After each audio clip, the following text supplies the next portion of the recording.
نحمدہ ونصلی ونسلم علی رسولہ الکریم اما بعد فاعوذ باللہ من الشیطان الرجیم بسم اللہ الرحمن الرحیم رب اشرح لی صدری ویسر لی امری واحلل عقدۃ من لسانی یفقہوا قولی۔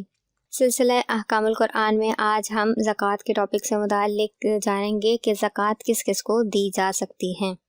قرآن پاک میں ارشاد باری تعالیٰ ہے، زکوٰۃ تو انہی لوگوں کے لیے ہے محتاج اور نرے نادار، اور جو اسے تحصیل یعنی وصول کر کے لائیں، اور جن کے دلوں کو اسلام سے الفت دی جائے، اور گردنیں چھڑانے میں، اور قرض داروں کو، اور اللہ کی راہ میں، اور مسافر کو یہ ٹھہرایا ہوا ہے اللہ کا، اور اللہ علم و حکمت والا ہے۔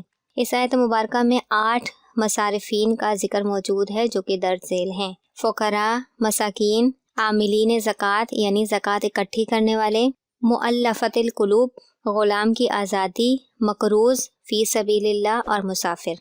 یہ ٹوٹل 8 ہیں جن کا ذکر قرآن پاک کی آیت میں مذکور ہے، لیکن ان میں سے مؤلفۃ القلوب اور غلام کی آزادی، ان دونوں کو جو ہے وہ اب نہیں دیا جاتا، کیونکہ یہ ابتدائی اسلام میں جو ہے وہ ان کو دی جاتی تھی۔ اب تو غلامی کا جو ہے وہ دور رہا ہی نہیں ہے، باقی رہ جاتے ہیں 6 لوگ۔ ان میں پہلا ہے فقراء یعنی فقیر۔ فقیر وہ ہے جس کے پاس شرعی نصاب سے کم مال ہو، اور جب تک اس کے پاس ایک وقت کے لیے کچھ ہو اس کو سوال حلال نہیں۔ ہاں، بن مانگے اگر کوئی اسے زکوٰۃ دے دے تو لے سکتا ہے۔ فقیر کہتے ہیں ایسا شخص کہ جس کے پاس مال تو ہو لیکن نصاب کے برابر نہ ہو، یعنی 52.5 تولہ چاندی یا 7.5 تولہ سونا، یا اس کی قیمت کے مطابق اس کے پاس مال نہ ہو۔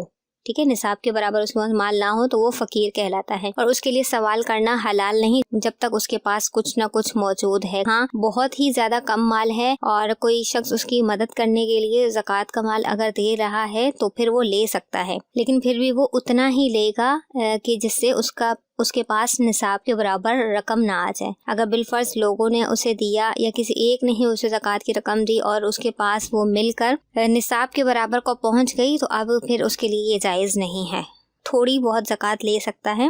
یہاں پر یہ شرعی فقیر ہے کہ اس کے پاس مال تو ہوگا لیکن اتنا نہیں ہوگا کہ نصاب تو کو پہنچتا ہو، تو یہ خود تو سوال نہیں کر سکتا، لیکن اگر کوئی اس کو دینا چاہے تو پھر وہ لے سکتا ہے۔ پھر نمبر 2 ہے مسکین۔ مسکین وہ ہے کہ جس کے پاس کچھ بھی نہ ہو، اور ایسا شخص سوال بھی کر سکتا ہے یعنی مانگ سکتا ہے۔ پھر نمبر 3 ہے عاملین۔ عاملین وہ لوگ ہیں جن کو حاکم اسلام نے صدقہ وصول کرنے پر مقرر کیا ہو، ان کو بھی زکوٰۃ دی جا سکتی ہے۔ اچھا، اگر عامل غنی ہو تو بھی اس کو لینا جائز ہے، اور عامل اگر سید یا ہاشمی ہو تو زکوٰۃ میں سے نہ لے، تو زکوٰۃ نہیں لے سکتا کیونکہ وہ ہاشمی ہے، سید ہے۔ پھر اگلا ہے مقروض۔